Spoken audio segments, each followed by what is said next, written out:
नमस्कार प्यारे विद्यार्थियों, मैं आपका मन एक बार फिर से आपके समक्ष उपस्थित हूं और आपका सरप्राइज ऑनलाइन लर्निंग में वेलकम करता हूं। जैसा कि हमने पिछले लेक्चर्स में देखा एप्लीकेशन ऑफ गॉस लॉ, आजकल हम लास्ट लेक्चर तक सारे एप्लीकेशन जो एनसीईआरटी में गिवन है हमने वो सारे के सारे देख लिए हैं। एक एनसीईआरटी प्रॉब्लम है जो इस कॉन्सेप्ट पे बेस्ड है, जिसे मैं एक टॉपिक समझ के ही उस पर फुल ऑफ एनालिसिस करूंगा कि इससे जितने भी क्वेश्चंस बन सके वो हम सारे करें, क्योंकि कॉन्सेप्ट लिमिटेड है, क्वेश्चन अनंत है। कॉन्सेप्ट लिमिटेड है, क्वेश्चन अनंत है, तो हमें कॉन्सेप्ट बिल्डअप करना चाहिए फिजिक्स में। क्वेश्चन तो ऑटो सिस्टम हमारे हो ही जाएंगे। ओके, तो एक नए आशा, उमंग एवं उत्साह के साथ हम इस लेक्चर को प्रारंभ करते हैं। आइए देखते हैं।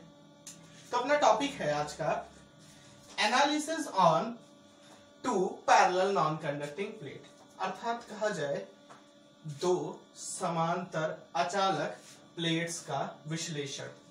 अच्छा, विश्लेषण किस बात का? इलेक्ट्रिक फील्ड का। ठीक है, ये सिस्टम आगे इतना इंपॉर्टेंट है कि एनसीईआरटी में एक इंडिविजुअल प्रॉब्लम भी दिया गया है, जेई में भी आता है, और आपका नेक्स्ट चैप्टर आने वाला कैपेसिटर, आप जब उसमें स्टडी करेंगे पैरेलल प्लेट कैपेसिटर्स के बारे में, तो this phenomena is much more important for that. Okay, so आइए स्टार्ट करते हैं और अच्छे से समझने का प्रयास करते हैं। Okay, let's start. तो यहाँ पे देखते हैं दिया क्या गया है। जैसा कि मान ले हमने क्या सीखा है, प्रीवियस ज्ञान की क्या आवश्यकता है। एक तो गॉस लॉ हम अपना जानेंगे, दूसरा यह याद रखेंगे कि कोई भी एक सिंगल, अगर मैं इसको ध्यान ना दूं तो सिंगल नॉन कंडक्टिंग प्लेट के द्वारा उसके नियर बाय रीजन में, मानिए बात करूं, मैं कहना क्या चाह रहा हूं कि अगर मैं पॉजिटिवली प्लेट यही ले लूं, यही ऐसा शो कर रहा हूं, तो उसके नियर बाय रीजन, अर्थात नियर बाय मतलब स्मॉल डिस्टेंस आर, छोटा सा, ठीक है। अगर R distance, near by distance पे बात करूं तो कितना इलेक्ट्रिक फील्ड होता है या हमें याद होना चाहिए। तो कितना होता है हमें याद है कि यहाँ पे सिग्मा अपॉन 2 एप्सिलॉन होता है। सिग्मा अपॉन 2 एप्सिलॉन नॉट यहाँ पे अंदर, मतलब इसके नियर बाय रीजन में इलेक्ट्रिक फील्ड होती है। तो देखते हैं एनालिसिस क्या करना है, इसके इनसाइड पॉइंट और इसके आउटसाइड पॉइंट पे इलेक्ट्रिक फील्ड इंटेंसिटी क्या होगी। तो आइए देखते हैं क्या होना चाहिए, क्या कैसे होगा। सिंपल है, बस जस्ट इलेक्ट्रिक फील्ड का हम वेक्टर एनालिसिस करेंगे। आइए देखते हैं उसे।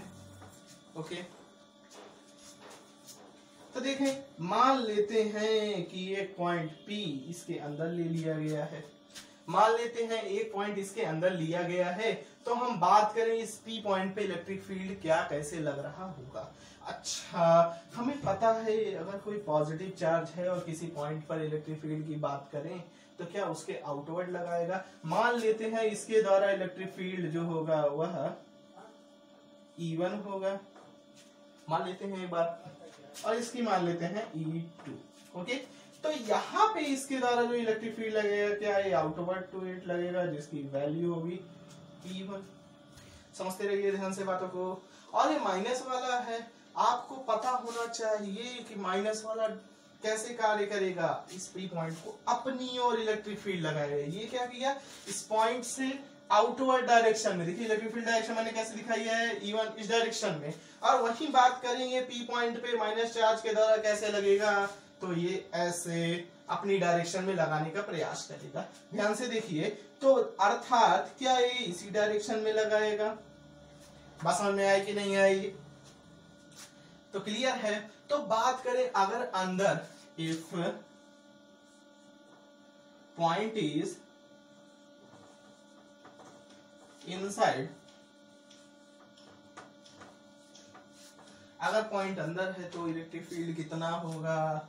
तो बात करें क्या E नेट की बात करें कितना होगा। क्या हमें E1 की वैल्यू पता है कितना होगा? एक के द्वारा क्या हमने रट रखा है, पहले डिराइव कर रखा है, सिग्मा अपॉन एप्सिलॉन।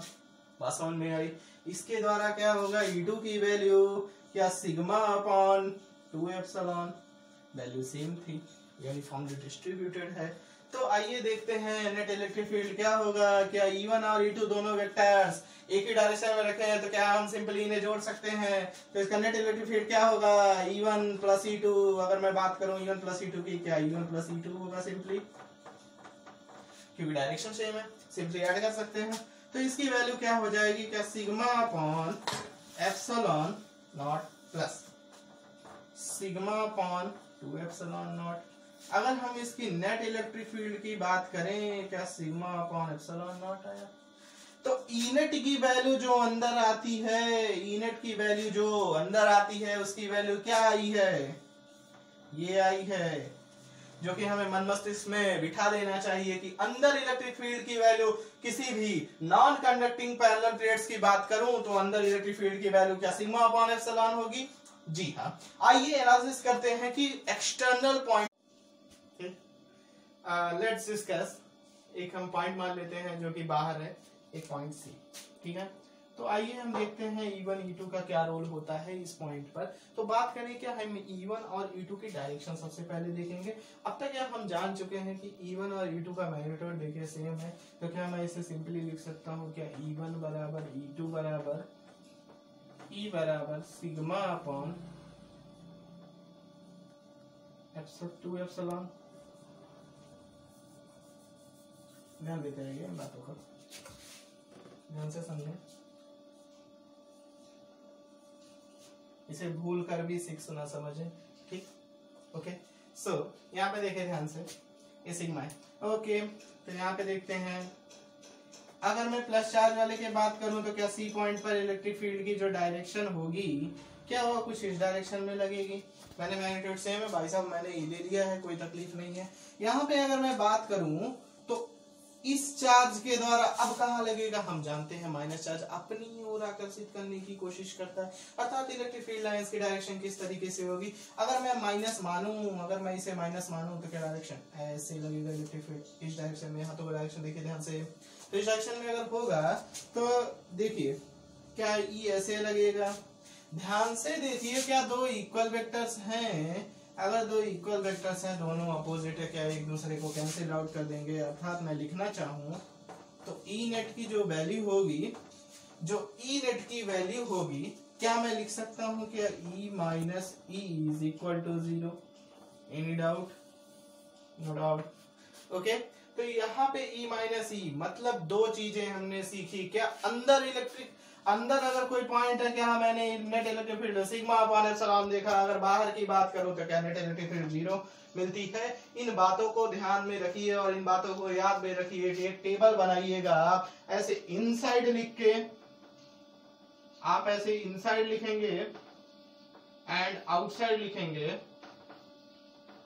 ठीक है, इनसाइड और आउटसाइड दोनों लिखेंगे और देखेंगे इस पे कितना इलेक्ट्रिक फील्ड आया उसे लिखेंगे, इस पे कितना आया उसे लिखेंगे और दोनों को मन मस्तिष्क में याद रखेंगे, ओके।